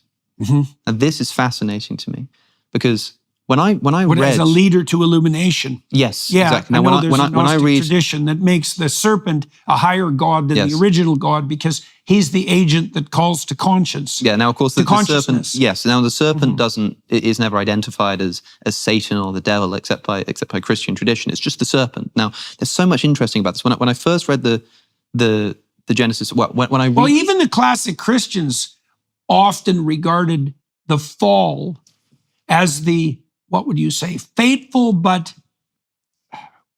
heaven-sent error that made the incarnation of Christ both possible and necessary. Sure. So, right? So yeah. it's very interesting because there's a gloss on that where even in traditional Christianity, the It gives you serpent Christ. becomes, that's right. Yeah, it gives you Christ. And Jesus at one point compares himself to Yeah. a serpent in the Gospel of John, early in Oh, John, yes. he'll raise Except as I himself be up lifted up. like That's Moses lifts up the serpent. Insanely See, that's one of the passages, actually. Sorry, I don't want to derail you from your tangent, but that's one of the passages that I've concentrated a lot in this new book that I've just finished, Yes. We Who Wrestle with God, because that equation that Christ manages with his identification with the serpent in the desert, that is so stunningly brilliant that I cannot possibly imagine how anyone could have thought it up. It's to identify him with the source of the poison, that to gaze upon, what would you say, redeemed the Israelites in the desert. It's so, there's so much in that it's really a kind of miracle. That serpent on the stake, that's Asclepius. It's the same symbol. Yeah, I think so. That just in itself is something stunning. There is something. Contemplate. There is something amazing there. I think, of course. Well, obviously, I'm not going to go as far as saying that I can't imagine that was thought up. Maybe not by somebody. It's complicated with the Bible, of course. And there's a lot to say there. I mean, the author of the Gospel of John is obviously a sort of theological genius in the way that the authors of the Synoptic Gospels at least weren't as much. So it's believable to me that could be the case. But besides the point, because that's another complicated thing to talk about. But when I first, it wasn't the first time, but the first time I really tried to read the Genesis account of the Garden of Eden. And I was doing it in the service of sort of producing a video. I was like, I want to revisit the story, make sure I sort of understand it properly. I'm reading this text, and God says, you can eat of any of the trees, but not the tree of the knowledge of good and evil. And immediately you think to yourself, oh, why not? Why wouldn't? And some people like to say, oh, it's because that's actually, by eating of the tree of the knowledge of good and evil, you get to dictate morality. So it doesn't read like that to me. It reads to me like knowledge of good and evil. Let's just take it at face value to start with. It's like, why not, God? Why not? Well, we're not told, but don't do it, because in the day that you eat of it, you shall surely die. Yeah. Now the serpent comes along, and the serpent is described as more cunning than any of the animals that God created. Yeah. I don't speak Hebrew, unfortunately, but where it says, for example, more cunning than any of the beasts that God had created. That could mean of all of the beasts that he'd created, or more cunning than the beasts that he had created. Almost as if this is a being in the garden that God himself didn't actually create, or God isn't sort of connected to in the same way. Because why is the serpent there in the first place is a question that's worth asking. Okay, that's for sure. So you have the serpent, and that word cunning. I thought to myself, well, what does that mean? So I looked it up, and it's the word like arum or arum. I don't know how to pronounce it, but I looked elsewhere in the Old Testament, and it's used in a few different ways. It means cunning, it means subtle. Subtle, yeah. Throughout Proverbs, it's used consistently to mean sensible, or to mean prudent. And so there's one reading of this. Now the serpent was more sensible than any of the other beasts of the Garden of Eden, and he comes to Eve and says, "Did God say that if you eat of that tree, you'll surely die?" And she says, "Yeah, that's what he said." And he says, you will not surely die in the day that you eat thereof. God just knows that you'll become like him, knowing good and evil, and he doesn't want that. So Eve looks at the fruit, and she eats the fruit. And does she die in the day thereof? Well, again, a complicated question, but on face value, no. She doesn't die. She gives them to Adam, he doesn't die. And what does happen? Well, God says to them, or God says, now they have become like us, knowing good and evil. They must be banished from the garden, so they do not outstretch their hand and eat from the tree of life. So it seems to me that you've got this serpent who could plausibly be described as the most sensible of the animals, telling Eve seemingly the truth. The people who regard Milton's Satan as an admirable revolutionary tend to have the same attitude towards the serpent in the garden. And it's a very complicated issue, because even to the degree that the serpent is an agent of Lucifer, which I think is an extraordinarily profound reading and overlay on that initial story. I think it's remarkable. Lucifer is the bringer of light, right? Yeah, the spirit of enlightenment. Jesus himself is referred to as Lucifer at one point in the gospel, which is quite a fascinating side note. I guess the question is like illumination to what end? Hmm. I do think that the interpretation that you rejected with regard to the consumption of the fruit of the knowledge of the tree of good and evil is moral presumption. Hmm. It's the sin that Nietzsche suggests to everyone as the medication for the death of God. We have to define our own values. Yeah. It's like, no, we can't. But it's knowledge of good and evil. You know. Yeah, but it's more than that. It's the consumption of the essence of moral knowledge itself. It sounds to me that like I can never, contradict an exegesis. So there's sure like that may be the case. But if I read this text naturally, if I just say, well, like how does this naturally read to me? Yeah. It reads to me like you have, and that's why I brought it up, because you consider this Gnostic tradition, right? The evil demiurgic creator of the universe. And like you have, and the author of the Testimony of Truth says, what God is this? What God is this? That firstly, condemns man for wanting to eat of the tree of the knowledge of good and evil, and secondly, lies to him about what's going to happen when he does, and recognizes, and we're missing like 50% of the text. Like it's ripped to shred. These Gnostic texts, it's fascinating. Yeah. I think the Gospel of Judas spent about 30 years in a safety deposit box in New York City and nearly destroyed the whole thing. It's a fascinating story. But so we don't know for sure, but there's a point where it seems to identify this serpent with Christ, with Jesus. And reading that, I'm like, that makes a lot of sense to me on a surface reading of Genesis. The ambivalence about the human rise to self-consciousness. Right? Is that a good, or is that something good or something evil? Well, because why does God then say, now they've become like us, knowing good and evil, they must not be allowed, we must banish them, lest they reach out their hand and eat from the tree of life. Yeah. And sort of then guards Eden with the cherubim, with the flaming sword. Like, it seems to me like God is saying, because we're told that because of the fall, now man can't inherit eternal life, and Jesus must come to save him. Yeah. But as soon as they eat of this tree, God banishes them. They don't see. God banishes them, and I don't says have that they mustn't, I don't have an they mustn't interpretive reach problem with that for part. life. Yeah, that's. I don't know what sense to make of that. I should ask Jonathan Pajot, because I suspect he'd have something to say about that. Yeah. I think that the one way of interpreting the account of the fall is that it was the inevitable consequence of Adam and Eve's overreach. Sure. And so they end up banished, not so much because God wants them out of the garden, but because in their pride, they threw themselves out of the garden in their overreach. And I wrote about this. It's very hard for me to generate the entire interpretation on the fly. I wrote about this extensively in this new book that I'm publishing in November, trying to take apart that particular issue. Because what seems to happen in the Adam and Eve account is that you have an allusion to the function of male and female consciousness. First, you have Adam, who names and subdues and orders, right? And so he's an extension in some ways of the Logos, right, in human form. And God's curious enough about that to bring everything to Adam to just see what he'll name. Yeah. But the command is for Adam to put everything in its proper place in this hierarchical organization with its proper name. And Adam can do that if he's an adequate and faithful reflection of the Logos. Then Eve is created as the counterpart to that. And it's something like, well, there's an ordering tendency and there's the order that produces. But then there are things that are on the margin that aren't accounted for by the divine order, and they need a voice. And Eve is the voice of, you think about this biologically, what does a woman do in the context of a family? She brings the attention to that which is vulnerable and has not yet been properly incorporated. So, well, what do you mean by that? Well, imagine that you have a well-constituted family and there's a new baby. Well, the baby doesn't fit in. The baby is an anomaly. The baby is an individual that has its own idiosyncrasies. Yep. And the mother, who's sensitive to the needs of the infant, she's going to be the voice of that.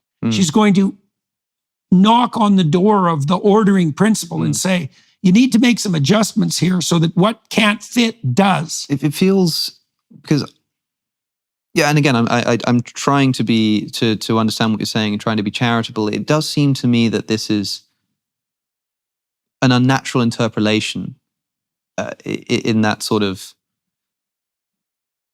It seems like maybe it's too much. Like I don't know if that's because you can make that work, right? You can make that work, but there's always this is. This is the kind of objection that Sam Harris had to the sorts of things that I said. He said, well, you can interpret a cookbook that way. Exactly. Yeah. Well, and this is a huge problem.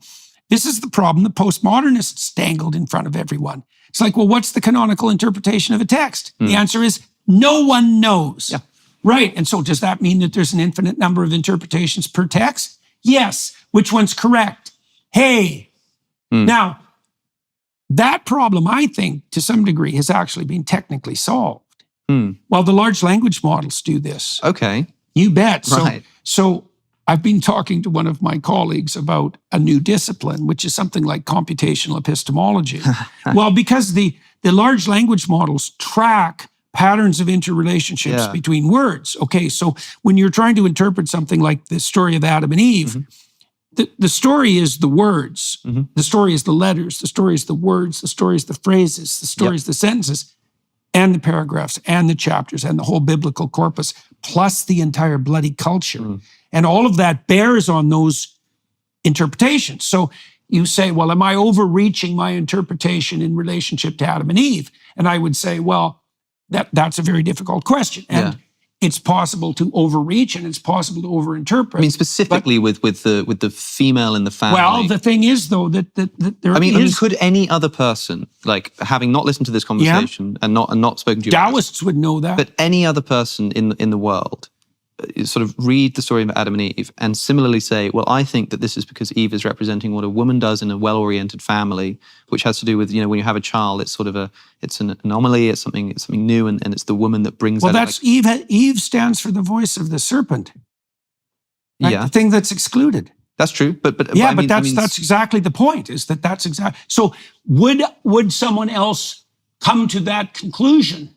I would say, well, people can make that decision for themselves when they read the text, but I would say it's very much in keeping, let's say, with Taoist interpretations of what masculine and feminine are. It's not an infallible way to understand whether an interpretation is correct, but I think it's helpful to know if you read a novel, there's that sort of joke that school children make about, like, it doesn't matter what a novel says, it'll be like the curtains were blue, and the English teacher will say, well, let's unpack that, let's look at what that means. Right? And people make fun of that because that's their experience in school. Yeah. I think that one way to understand if we're doing this appropriately is if two people simultaneously think, oh, actually, the fact that the curtains were blue is significant here if you consider this. So it seems to point to that. If people can independently, even if they don't get it quite the same, recognize that that's significant. Yeah, well, it's helpful to understand that there's something. Yes, definitely. There's something legitimate about that kind of analogy. Definitely. This is actually part of the reason that I became so interested in the Jungian Iliad, Eric Neumann's school of mythological interpretation, because that's exactly what they did. Was they took patterns of interpretation, let's say of masculine and feminine, from multiple cultures and looked for overlap. Yeah. Okay, when I wrote Maps of Meaning, so I did that. I used the Jungian works in that regard, but I also used what I knew about neuropsychology and neuropsychopharmacology, with the presumption being that if all of these pointers pointed to the same thing, it was probably there. That's multi-method, multi-trait construct validation fundamentally. And the notion is that your senses do the same thing.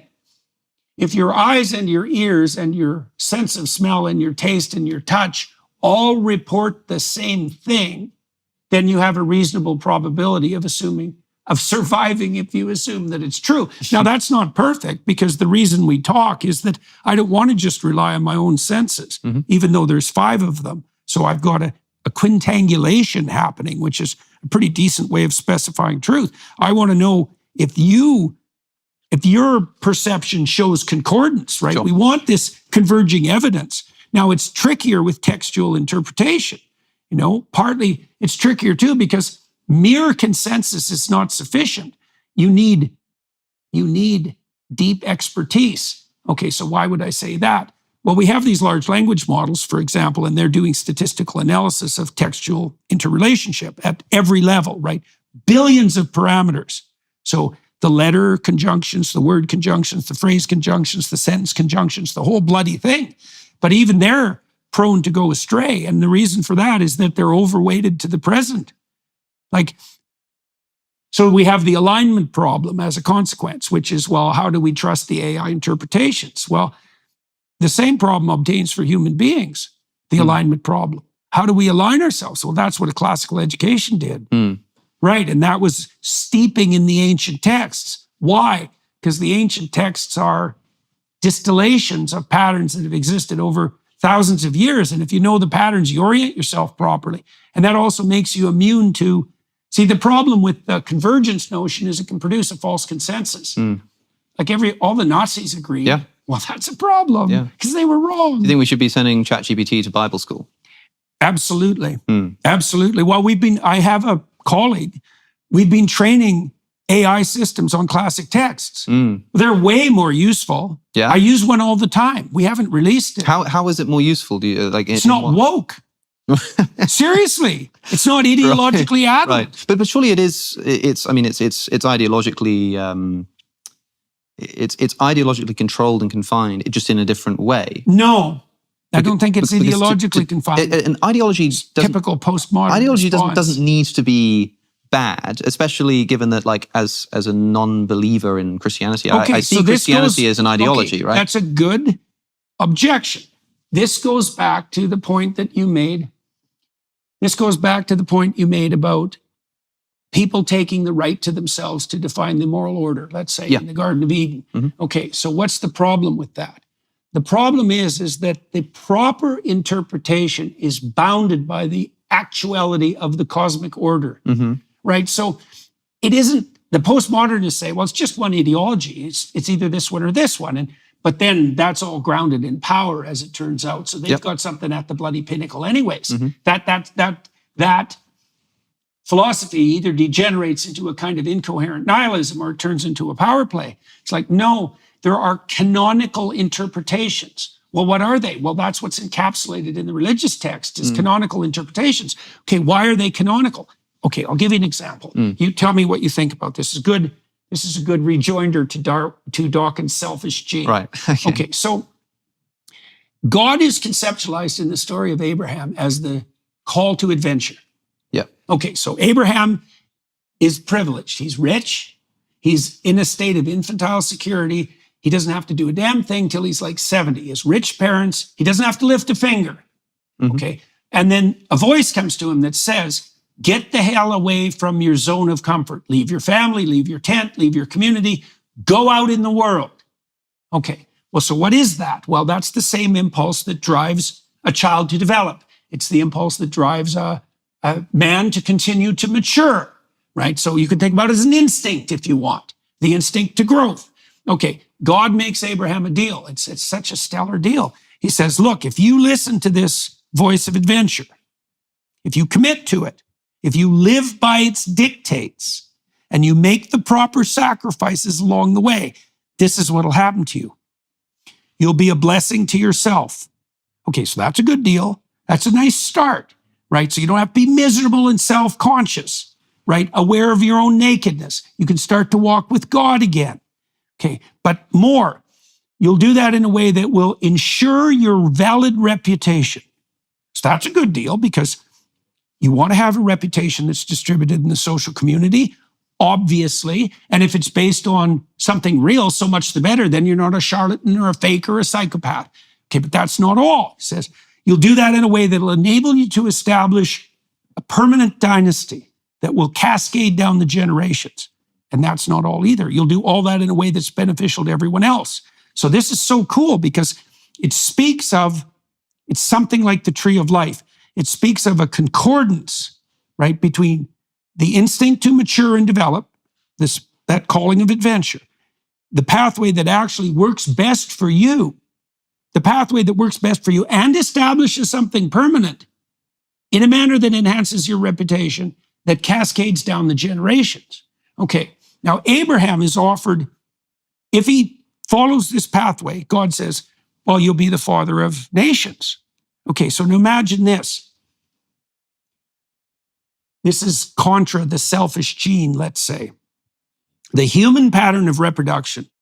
Dawkins' mistake was that he thought reproduction and sex were the same thing. And they're not.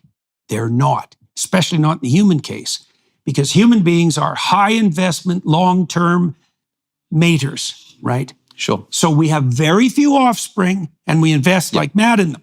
Pair bond, you live long enough to be grandparents, you put okay, so that means that to be the proper father, you have to act out a sacrificial ethos. Okay, the idea in the story of Abraham is that if you act out that sacrificial ethos properly, which aligns the spirit of adventure with the harmony of the community, you will act in a manner that best ensures the long-term survival of your offspring, right? So you can imagine it's not just the contribution of sperm to egg, it's the development of an ethos of paternal care that increases the probability that your children will be successful, but also in a way that increases the probability that their children will be successful.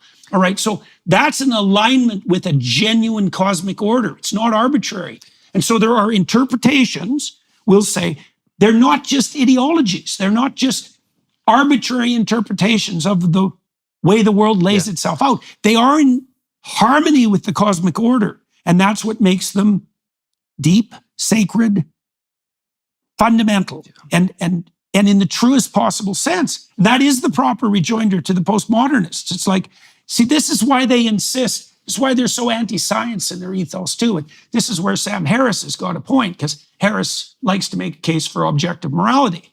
Objective. It's like transcendent is the right word, not objective. But did it actually happen? I'm kidding. What I was really interested in thinking about that, and I just had 3 hours with Sam Harris where we sort of went around on that question, and I agree that I think his system fails essentially for what it's worth. He's got a point. He wants to ground morality in something that isn't a mere postmodern illusion. And there's something to be said for that. I want to know how much, like, the story of the Old Testament or the Hebrew Bible, the story of Abraham. Okay, train a large language model on that because it's integrated into the cosmic order, however you want to say it. How far do you go with this? I mean, like, do you train this model on the New Testament? Know. Do you train it on the epistles? We're playing with that. I don't know. Do you train on John Milton? Good question. Dante. Dante, so imagine, that's a very good question. So imagine that at the foundation, you have the biblical library. Okay, but then you have, like you said, the secondary literatures. What about the Quran? We want to train a separate one on the Quran. The keep them and then apart. we want to have them debate.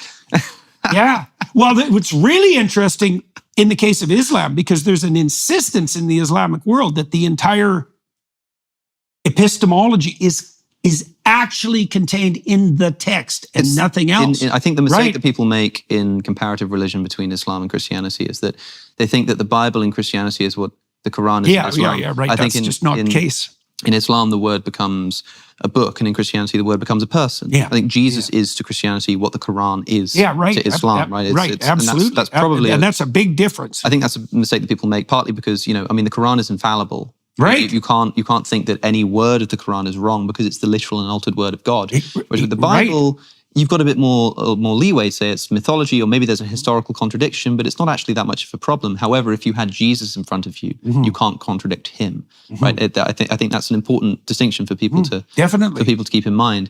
That also makes the logos the living word. Right. Which is that is a very important it makes it more difficult to put forward the somewhat naive criticism that I think people often make of the Gospels as contradicting each other. Because again, like we're talking like historically here, was Herod on the throne at the same time Quirinius was the governor of Syria as Lucius? And it's sort of like, in a sense, who cares? I mean, one of the points that my friend John Nelson has made brilliantly is, have you ever come across the concept of the, what do they call it? The Churchillian drift, where a bunch of quotes that Churchill never said just get attributed to him. I find that that's the best part of the breakfast that's part of the pattern of mythologization. If someone says, I think they fall into his orbit because they're of his type. I think the best breakfast in the morning is a glass of champagne, a hearty glass of champagne, right? He never said that, but people sort of think maybe he said that. Sounds like something Churchill might have said. Same thing happens with C.S. Lewis. Now, the point that my friend John pointed out to me was that, well, if all you had, the only information you had about Winston Churchill was a book of apocryphal quotes that people had attributed to him and agreed that he'd said, Yeah. you'd still probably get a pretty good idea about who Winston Churchill was. Yeah, well. And that's something you can do with the Bible. Well, that's partly because or the Gospels. You put something, you see, let's say that there's a shape, there's a three-dimensional shape on the wall, and the wall's like flat white, so you can't really see it. So what you want to do is you want to throw a bunch of like garbage at the wall, so to speak. And the outline, despite the fact that everything you throw at the wall is garbage and it lands in many different places, if you throw enough of it at the wall, you'll get the shape. Yeah. Well, it's partly because you could imagine that there's a set of sayings that have been misremembered, but a fairly comprehensive set. You're still going to be able to extract signal, right? There's going to be noise, but there's going to be signal there. Yeah, that's partly because the truth will be encoded in the panoply of the... That's why it's a bigger problem if somebody points out like some flat historical... if there was discovered just like a flat historical contradiction in the Quran, that'd be a big problem because the Quran is the literal word of God. If someone points out a flat historical contradiction in the Gospels, it kind of doesn't matter as much because you're able to accept that maybe that is just a contradiction, but the thing that matters is the word of God. And the word of God is not the Gospel of Luke or the Gospel of John, but the person that they were sort of writing about. Well, that's also partly, you see, that you just pointed to another reason why I don't like the over-concretized questions. Yeah. It's like, you're looking for truth in the wrong place there, buddy. I understand that, but it also depends on what kind of truth you're looking for, right? Because for me, as an interested third party, everything depends on that. I'd really like to know if Jesus actually rose from the dead as a historical fact. I'd love to know if there was a real Exodus. That's really interesting and important to me. Now, as somebody who doesn't believe that those things did happen, I still have access to the meaning of the story of something like a resurrection. Well, let's assume, just for the sake... But I'm not a Christian. It's not enough for me to say, well, do I believe that, self-sacrifice is at the basis of a meaningful life? Oh, maybe. But that's not enough to make me a Christian because I don't believe it's the case. I'm quite interested, actually, how, you're obviously quite attracted to Christianity and the Christian story. You've Jesus on your jacket. But I'm interested how that dovetails with your insistence on personal responsibility as the way to live a proper and meaningful life, given that the story of Jesus is one of vicarious redemption. I sort of throw my sins on him, he takes responsibility for the sins that I've committed. Yeah, well, I wonder how those go together. What would you say? No, Jesus it's really good. Clean up your room for you. It's really good to have a divine ally. And I think the more unerringly you aim upward, the more you walk with God. And that does mean that Christ is beside you. And so that is a reflection of the truth of vicarious redemption. But that doesn't mean you have nothing to do. Right? And Christ makes that very clear in the Gospels. Not everyone who says, Lord, Lord, will enter the kingdom of heaven, right? Only those who do the will of my Father. You must be willing to hate your brother and your father. There's a tension there because the vicarious redemption idea is a reflection of the mercy of God. It's like if you, and I believe this to be the case, as I said, if your aim is upward, then God is your ally, right? And so he's there with you, bearing the cross, but you're still obliged to carry it, right? And you see that in the story too. That's embedded in the Passion story because there's an insistence in traditional Christianity that the suffering and the death that a man would experience in that situation were real, despite the fact that God was also experiencing it, right? So there's this duality. And I think that's reflected in the idea of vicarious redemption when it's understood properly. It's like, yes, you'll have... Here's another way of thinking about it, is that if you aim upward unerringly, you have the spirit of what's good. What are you saying? You've established a relationship with the spirit of what's the highest good. Well, then that's with you. And that's not just a reality. It's like the ultimate reality. It's partly it's Nietzsche even alluded to that when he said, if you have a why, you can bear any how. Yeah. Well, what why? Well, the ultimate why. Well, what does that enable you to do? To bear the ultimate how. And that's exactly what the passion story is. And so there is a vicarious redemption there, because if you do it properly, you don't have to do it alone. But that doesn't mean that there's nothing on you. And you see that too. There's an insistence in the entire biblical library that what humans are called to do is real. Like we're made in the image of God. We're participating in the process by which possibility is transformed in order. We're building, as far as I'm concerned, we're either building the city of God or we're building its alternative, right? With the domain of hell. Actually, really, as well as metaphysical. I mean, it's interesting you say hell and actually in the same sentence, because... Well, it's easier to believe in hell than heaven. Well, one of the other criticisms that I made of you in this video was that I felt like you were appropriating religious language illegitimately to apply a sense of the sacred to profane things, to mundane things. And that's perhaps one example. So I can give you a few examples. I mean, one is implied in what you just said there, but you said it, I think, explicitly to Matt Fradd recently on Pints with Aquinas, where you said, if you have studied any amount of history and you don't believe that hell is real, right, then you're an idiot. Yeah, definitely. Now, I understand, I think, what you mean by that, because hell, hell is a place on earth in many respects, right? Like if you study history and you look at just like what levels of depravity humanity can sink to, and you could quite poetically say, well, if hell isn't the right word to describe that, then I don't know what is. Right. Say something like that, right? But clearly, a theological conception of hell does not exist on planet Earth. It's somewhere you go after you die. It's not so clear. I wouldn't say it's so clear. Well, certainly not in the Jewish tradition. And okay, Dante? Maybe not in the. Okay, maybe not. But a modern Christian who asks you, for example, do you believe in hell? And you know that what they mean. They mean the place you go after you die. The place you go after you die. Then when you respond and say, sort of, well, of course hell is real. Well, you don't believe in hell? Have you studied any amount of history? If it feels like you're sort of describing two different things. There's a simplification. The other area where this largely happens, I think, is when you said that the very act of doing science. See, there's a concordance there between that concept of eternal punishment in the afterlife and the hell that unites all totalitarian states. But I don't know what the concordance is. Like I don't understand. Like, do you think and I don't speculate generally on anything that's, let's say, beyond death. I mean, what the hell can you say about that? I don't have anything to say about that. But that's another I don't know point, right? So if I ask you, for example, do you think that Hitler is being punished now?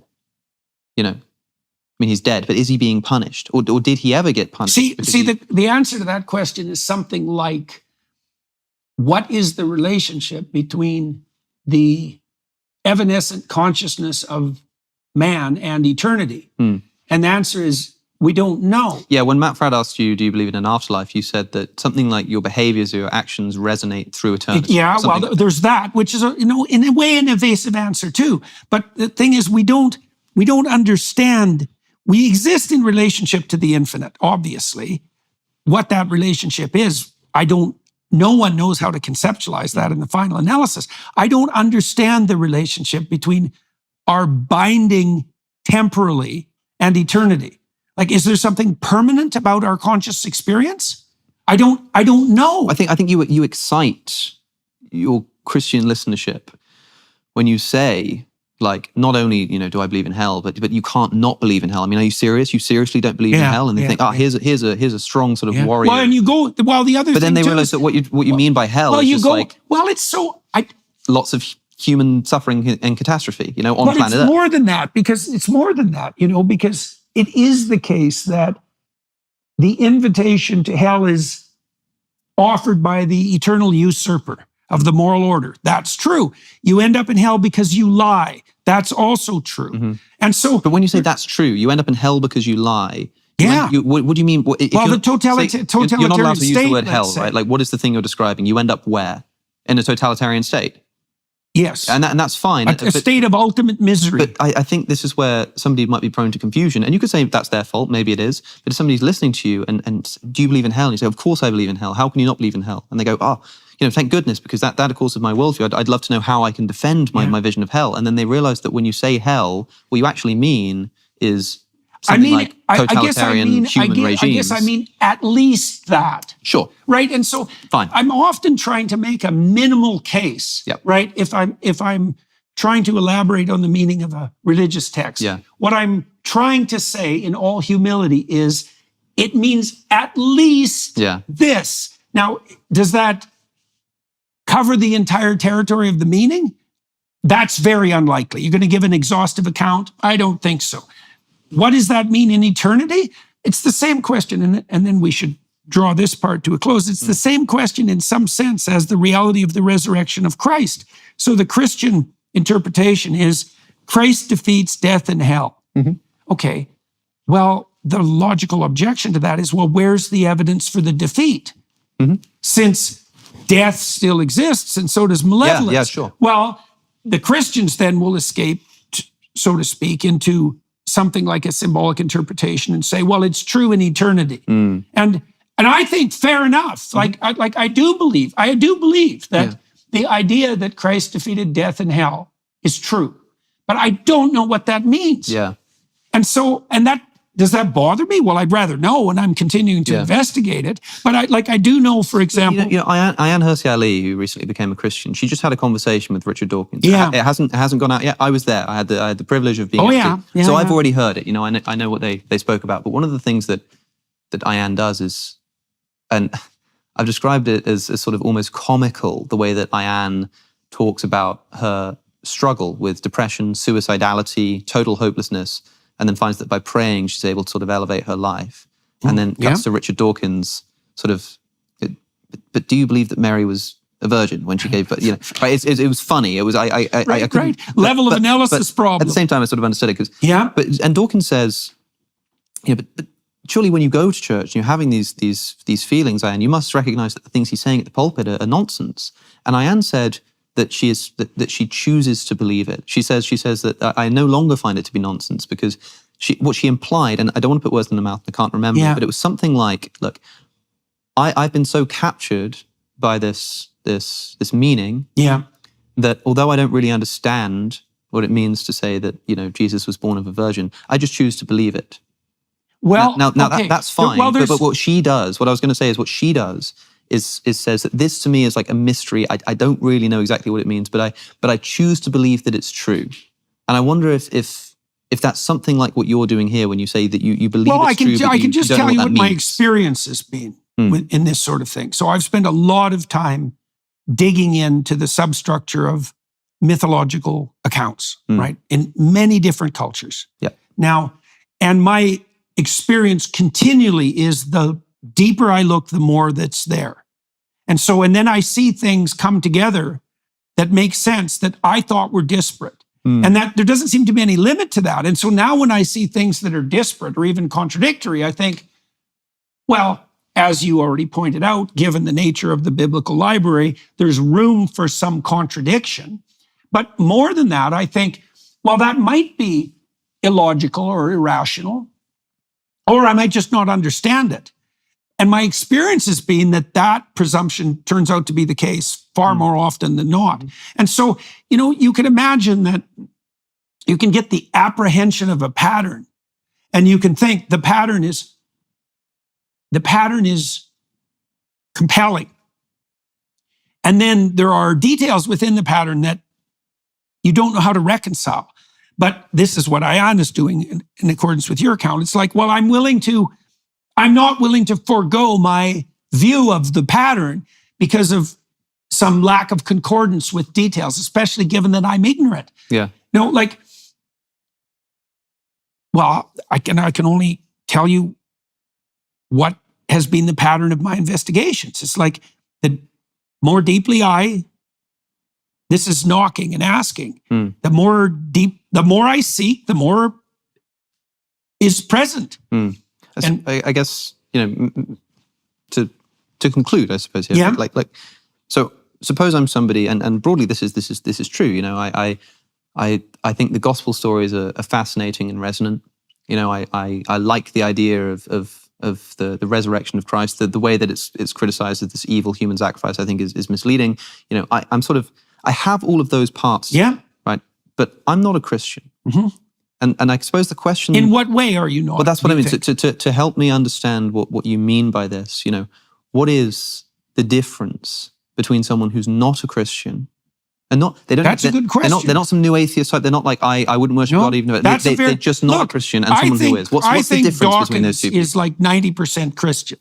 That's what people keep saying about Yeah. him, and I think. Well, I think partly because I do believe that he is committed to the truth. He does believe that the truth will set you free. He does believe that there's an intelligible order. Yeah. He believes that the investigation of the intelligible order is redeeming. This is Right, it's a shame we don't have a bit more time to do the science thing. Perhaps that will have to be another conversation. Yeah. Because So who is and who isn't a Christian? That's not an easy question, and that's again why I started our conversation. Well, I think it's believe- inappropriate for you to try to say who is and who isn't, but just abstractly, like what you think the difference is. Like what is it that under what conditions does Christians somebody hoist say, their cross and walk up a hill.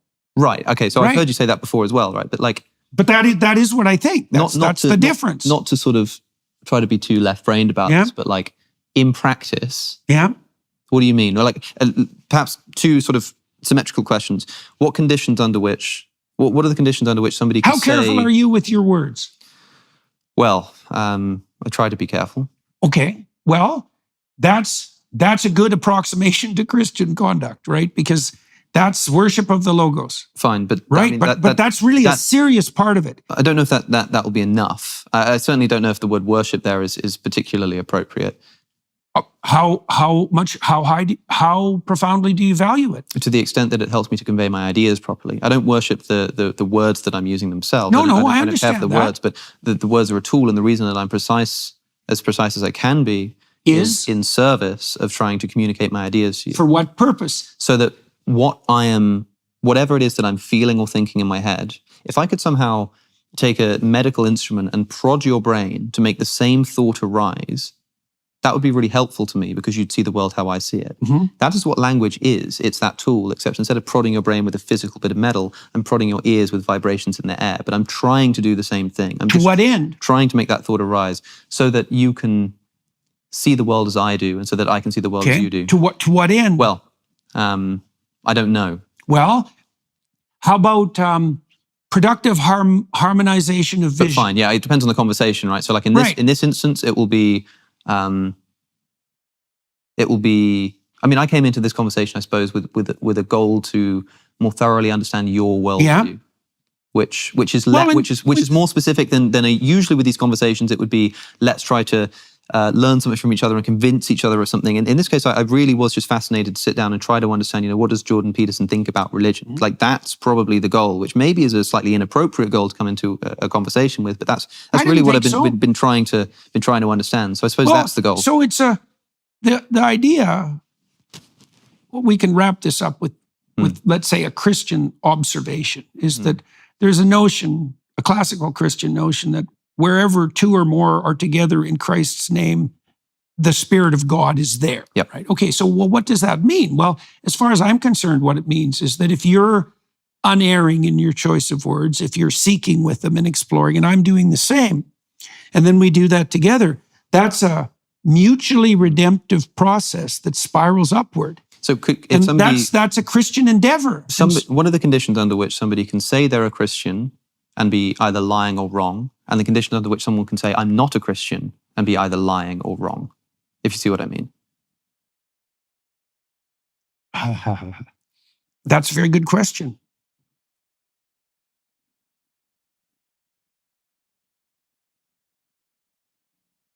Well, something came to mind right away when you asked that question, like pretty much instantly. It said, the redemptive...